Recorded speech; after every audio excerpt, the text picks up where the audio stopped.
da Comissão de Coordenação da Região Centro, digníssimos representantes de associações e instituições aqui presentes, colegas presidentes de Câmara, senhores vereadores, demais autarcas, convidados, empresários e expositores, mulheres e homens pastores do Conselho de Ceia, minhas caras amigas, meus caros amigos, órgãos de comunicação social.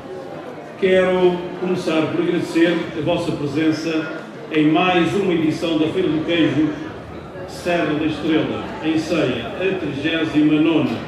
Um cumprimento especial aos nossos parceiros, decisivos para o sucesso da feira e para as dinâmicas que os diversos setores vão evidenciando.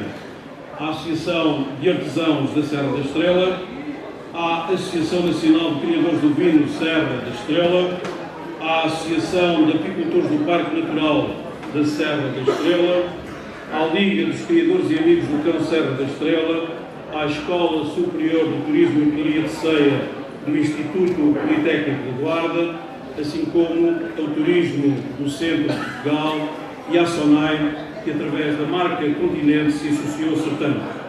Um agradecimento ao Sr. Ministro, que teve a gentileza de anuir ao nosso convite e, aproveitando o momento, gostaria de afirmar perante todos que, para nós, gente de um município de montanha e de um território de baixa densidade, receber no Conselho de Ceia membros do Governo é sempre uma honra e um privilégio.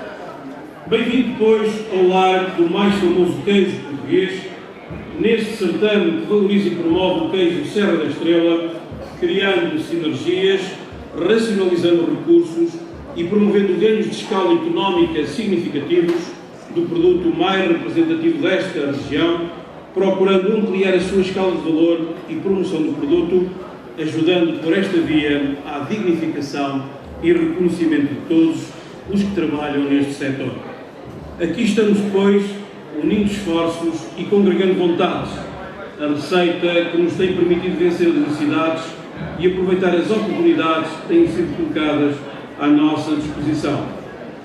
Nas últimas décadas, o setor primário tem passado por várias transformações, que se por um lado lhe retiraram importância relativa em termos de emprego, por outro, originaram o surgimento de novas oportunidades relacionadas com a qualificação e valorização dos produtos tradicionais deste território, forte sustentáculo do modo de vida das nossas gentes e da economia da região.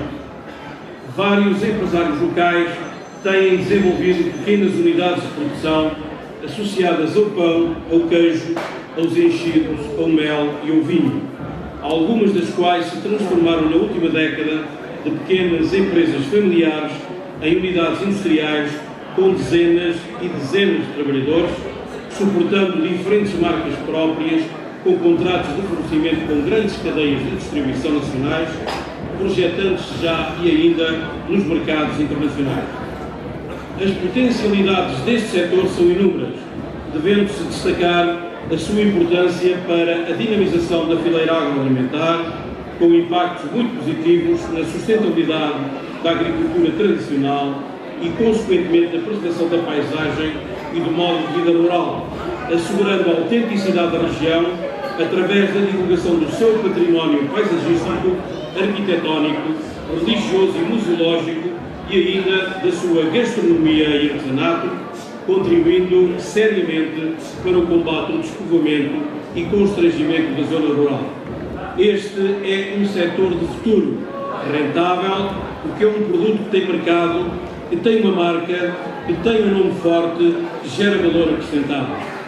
Temos as bases lançadas para a formação do Centro de Investigação do Queijo, cujo objetivo é o de criar um local que consiga dar resposta a toda a problemática associada à fileira do queijo, desde a produção à sua comercialização. Um local onde se faça investigação e ao mesmo tempo se trabalhe o marketing do produto, se criem postos de trabalho qualificado e responda a uma problemática e um vazio hoje existente. Já conseguimos a disponibilidade de envolvência da Universidade de Coimbra para a construção e existência de uma parceria forte. Vamos agora partir em busca dos instrumentos financeiros que nos permitam concretizar esse importante objetivo no quadro dos recursos europeus colocados à nossa disposição. Sobre essa matéria, Sr. Ministro, peço-lhe celeridade na execução dos programas comunitários para que possamos transformar todas estas potencialidades relacionadas com os produtos tradicionais e endógenos ao serviço da economia e do emprego, porque esses apoios são fundamentais para corrigir as desigualdades e as assimetrias que ainda persistem em terras do interior como a nossa. Espero, pois, que essa dinâmica que tenho vindo a falar permita recuperar alguns atrasos do passado, colocando novos apoios e incentivos ao serviço da agricultura e do mundo rural. Não temos vergonha da nossa ruralidade. Vemos desde cedo nessa ruralidade uma oportunidade e um fator diferenciador. Em Ceia, são já consideráveis os investimentos na transformação e comercialização de produtos agrícolas, do queijo ao vinho, ao pão e ao mel, entre outros, que precisam de melhorar o desempenho competitivo das suas unidades, através do aumento da produção, da criação de valor baseada no conhecimento, em processos e produtos inovadores, na melhoria da qualidade dos produtos, numa gestão eficiente dos recursos, no uso de energia renováveis. Não posso deixar por isso, mesmo sabendo não se tratar de uma pasta que não tutela, de lhe falar numa situação que nos diminuiu e que é a falta de acessibilidades à rede rodoviária nacional, que traz custos acrescidos aos nossos empresários, os coloca numa situação concorrencialmente desigual e torna o nosso concelho menos apetecível ao investimento. Concluídos na generalidade todos os procedimentos relativos aos projetos itinerários complementares 6, 7 e 37, é a altura do Governo encarar este assunto com outra seriedade, encontrar os respectivos financiamentos e começar a executar a rede rodoviária da Serra da Estrela. Precisamos disso como do pão para a boca, Sr. Ministro. Ainda assim, como verá aqui hoje, temos um tecido económico onde o mundo rural tem um papel central, excelentes indicadores de produção e exportação, criação de valor, melhoria permanente e contínua da qualidade dos nossos produtos tradicionais, métodos e produtos inovadores e sustentabilidade ambiental. Congratular-me com a reforma da floresta, à qual Vossa Excelência tem vindo a dar um novo e verdadeiro impulso, e que impulso, com a implementação de nova legislação num setor ainda desaproveitado, mas que tem um capital de evolução enorme. Precisamos de saber mais em concreto que competências serão atribuídas às autarquias e do necessário para assegurar o respectivo envelope financeiro, tendo em vista a sua execução. Ficar-me-ia por aqui para não tornar a minha intervenção demasiado exaustiva, renovando, em nome da Câmara Municipal, os meus agradecimentos pela presença de todos vós. Convido-os, seguidamente e após o discurso do Sr. Ministro, para nos acompanharem numa visita à nossa feira. Muito obrigado a todos.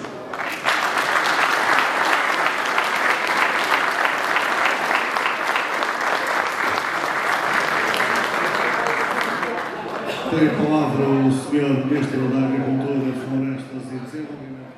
Não é a primeira vez que participo neste ato. O tempo, de facto, passa depressa e, quando exerci essas funções, já tive a oportunidade de estar aqui numa das edições e agora que já vamos na 39ª, o que é sinal que é uma atividade que se tem afirmado, mas mais do que isso, tenho a certeza, é uma atividade que tem futuro. E aquilo que queria deixar-vos aqui, o Sr. Presidente ameaçou com um discurso, eu queria apenas transmitir-vos uma breve mensagem para que possamos depois percorrer o certame, mas a mensagem que vos queria trazer era de confiança e de esperança no futuro. O nosso país passou nos últimos anos um período de tormenta. Felizmente, a tormenta está a começar a dissipar-se. E depois da tormenta vem sempre a bonança.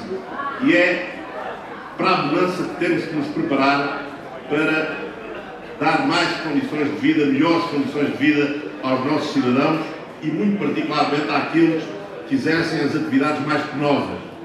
E quando falamos de atividades penosas, colocarei logo à cabeça os pastores.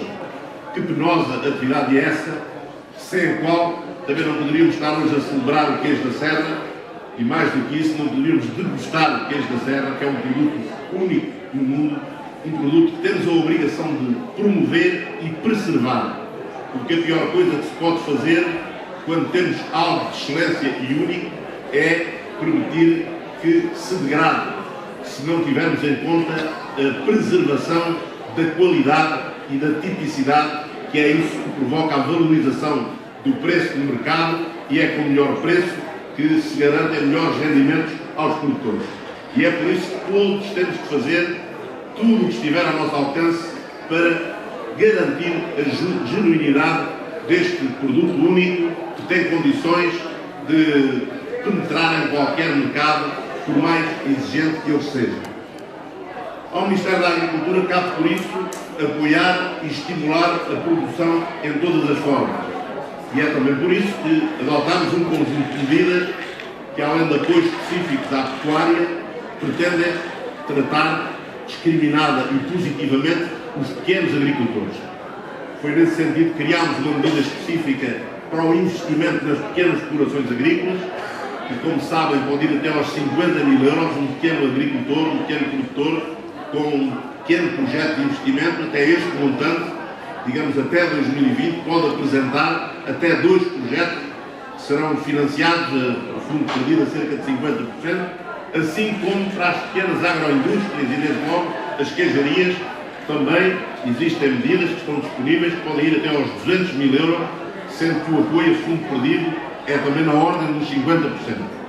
Foi também nesse sentido que criámos uma discriminação positiva, aumentando em 50 euros por hectare o pagamento dos primeiros 5 hectares de todas as explorações, e é também nesse sentido que temos vindo a adotar um conjunto de outras medidas que visam apoiar a pequena agricultura, porque apoiar a pequena agricultura é manter a população no território, é evitar o despovoamento dos territórios do interior, e no contexto do Programa de Desenvolvimento Rural e das medidas agroambientais, exigem hoje um conjunto de medidas que, sobrepostas na mesma exploração, podem contribuir para um acréscimo de rendimento e para que, como disse, consigamos o objetivo principal, que é a manutenção da ocupação dos territórios rurais.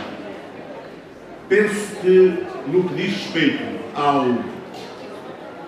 ao queijo e aos produtos lácteos, e voltando à tónica que já referi há pouco de garantir a genuinidade dos produtos, vai entrar em Conselho de Ministros ainda na próxima semana, penso que dentro de 2, 3, 4 semanas teremos a legislação publicada e promulgada pelo Sr. Presidente da República, que vai tornar obrigatória a rotulagem do leite e dos produtos lácteos. Isto é, vai ter de ser mencionada no rótulo de todos os produtos lácteos a menção da origem. Origem Portugal, origem Espanha, origem França, etc. O que significa que depois da legislação estar cá fora não é mais possível que um produto genuinamente português tenha incorporado matéria-prima que não tenha mencionado a origem. O que significa que haverá valorização do produto, mas significa que haverá mais procura, certamente, por leite português, o que certamente desencadeará um aumento do custo e implica também que aumentemos a produção. É fundamental que aumentemos a produção, e isto quer dizer que aumentemos o efetivo pecuário. E para aumentar o efetivo pecuário, temos que encontrar também novas fórmulas de manejo. Porque quando vemos que, digamos, esse efetivo tem estado estacionário, muitas vezes deve-se à dificuldade de recrutamento de novos pastores, porque hoje em dia, numa sociedade que é aquela que nós conhecemos, sempre que alguém tem a possibilidade de ter uma ocupação menos penosa do que aquela que é o pastoreio, obviamente que a procura. Simplesmente há hoje outras formas de manejo que dispensam parcialmente e tornam menos penosa a função do pastor. E temos também que investir nessa área para que tenhamos aumento do efetivo pecuário, sem o qual não haverá aumento da produção, e depois da publicação da rotulagem do leite vai haver seguramente maior seletividade no produto e maior procura daquele que é o produto nacional. Digamos, este é o papel que cabe ao Governo no contributo que tem de dar para valorizar este produto que este certame este e outros se multiplicam pela região nesta altura do ano, mas que demonstram também a vitalidade de uma produção única. Tenho assistido à multiplicação de algumas unidades de transformação e tenho a certeza que com a internacionalização que a nossa agricultura tem vindo a conhecer, não haverá nenhuma dificuldade de valorizar em termos de preço um produto que de facto é inigualável e é apreciado em todas as partes do mundo. Queria, por último, deixar uma pequena referência, respondendo ao repto do Sr. Presidente da Câmara, falando um pouco da questão da floresta. Nós estamos a dar grande importância e queremos olhar de forma diferente a floresta portuguesa, que infelizmente foi a única dos 28 Estados-membros da União Europeia que nos últimos 15 anos perdeu área florestal. Portugal foi o único país da União Europeia, e digo com muita tristeza, que nos últimos anos perdeu 150, nos últimos 15 anos, perdeu 150 mil hectares de floresta. Perdemos 10 mil hectares de floresta em cada um dos últimos 15 anos. E queremos, portanto, inverter esta situação. O Governo tem um objetivo que é recuperar em 10 anos os 150 mil perdidos nos últimos 15 anos. A nossa floresta terá de crescer 10 mil hectares por ano nos próximos 10 para recuperarmos o que perdemos. E para isso é preciso agir. Não basta esperar que a natureza faça o seu trabalho, temos que agir.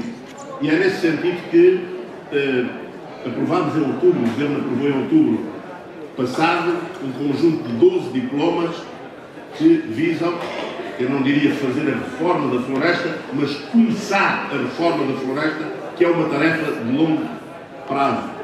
Reformar a floresta não se faz em 2 dias, nem em 2 meses, nem em 20 anos.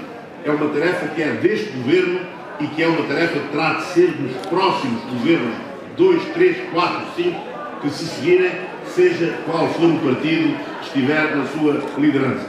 E é por isso que temos procurado o maior consenso possível para que não estejamos hoje a fazer regras que daqui por 2, 5 ou 9 anos venha um governo a seguir desfazer. Esta tem de ser uma reforma para o país, independentemente dos governos. E, Sr. Presidente, essa reforma visa basicamente o seguinte: nós temos que reduzir o risco de incêndio, sem o que continuaremos a perder floresta. Para reduzir o risco de incêndio é preciso que tenhamos condições para gerir profissionalmente a floresta, para que a floresta esteja ordenada, esteja compartimentada. Para gerir a floresta é preciso que haja entidades que a giram. E para que entidades giram a floresta é preciso que tenham acesso aos terrenos florestais. Os terrenos florestais são em Portugal, praticamente todos, 95% da área florestal é privada e é muito pulverizada. E em regiões certamente como esta, em muitos casos, até os próprios proprietários desconhecem os limites das suas propriedades. E muitas vezes legalizar uma propriedade custa mais na burocracia do que é o valor da própria propriedade. E vamos, por isso, encetar, num período de 2 anos, um processo gratuito de legalização e de identificação dos prédios rústicos. Vai ser criado um balcão único no registro predial, durante o qual, durante os próximos 2 anos, será possível os proprietários legalizarem, sem custos, sem taxas, sem movimentos, legalizarem o seu património. Ao fim desse tempo, será possível identificar o que é que permanece sem dono conhecido. Porque há muitos prédios, estimam-se, que há um número indeterminado, já me falaram com alguns números, enfim, que eu até tenho alguma dificuldade em pronunciar, mas há muitos prédios, pequenos prédios, cujos proprietários se perderam, ou porque emigraram, ou porque famílias desapareceram e que, portanto, nos registros já está apenas a 3ª ou 4ª geração atrás. O que nós vamos fazer é que, depois deste período de identificação dos prédios rústicos, aqueles que forem identificados como sem dono conhecido serão integrados num banco de terras que o Estado assumirá a gestão, e o Estado vai atribuir esse património a cooperativas de produtores florestais ou a sociedades de gestão florestal para gerir esse património com contratos a longo termo, sem prejuízo de que, nos 15 anos subsequentes, se algum proprietário desses terrenos sem dono conhecido surgir, esse prémio ser-lhe imediatamente restituído. Quer dizer que, depois dos 2 anos de legalização, existiram mais 15 anos em que o Estado assume a gestão. Durante esses 15 anos, esses prédios podem ser reclamados. Se passados esses 15 anos ninguém os reclamar, o Estado exercerá o direito de uso capião e integrará esse património na esfera pública. Queremos, por isso, criar condições para gerir a floresta. Gerindo a floresta, reduz-se o risco de incêndio. Reduzindo-se o risco de incêndio, atrai-se investimento para a floresta e terrenos que hoje estão improdutivos passarão a produzir riqueza, matéria-prima para a indústria, que tanto dela necessita, seja na fileira do pinho, seja na fileira do eucalipto, para a produção de pasta de papel. Portanto, criar emprego, criar riqueza e mais, e tornar melhores condições para a pastorícia, que está associada e que a pastorícia e o efetivo dos pequenos ruminantes pode também contribuir indiretamente para a limpeza e para a valorização da floresta. Temos, por isso, uma reforma de longo prazo, para a qual contamos com as autarquias locais, às quais iremos conferir novas atribuições e novas competências para que esta reforma possa ser levada a cabo, como digo, não no horizonte de 1 ano ou de 2, mas no horizonte de uma geração, já que, como sabem, desde que plantamos um pinheiro até que ele tenha uma condição industrial, terão de passar 40 anos. E, portanto, esta é uma área para a qual temos que olhar com uma visão de longo prazo e não com qualquer visão política imediatista. Senhor Presidente, minhas senhoras, meus senhores, eu prometi que não faria um discurso, mas já estou a ver como é comum acontecer com os políticos, nem sempre cumprirem exatamente as suas promessas, e eu não queria cometer essa intervenção para convosco. Queria terminar agradecendo uma vez mais à Câmara Municipal o convite muito honroso para mim, felicitá-la por esta iniciativa, fazer votos para que continue a promovê-la, o que estou certo, que este vai ser um produto que no futuro terá cada vez mais impacto económico neste e nos concelhos de produção e será um produto que contribuirá para identificar mais ainda os nossos territórios, para contribuir para a manutenção da ocupação do território e já agora para promover o nome do Conselho, da região e do país para lá das nossas fronteiras. Muito obrigado a todos pela vossa atenção.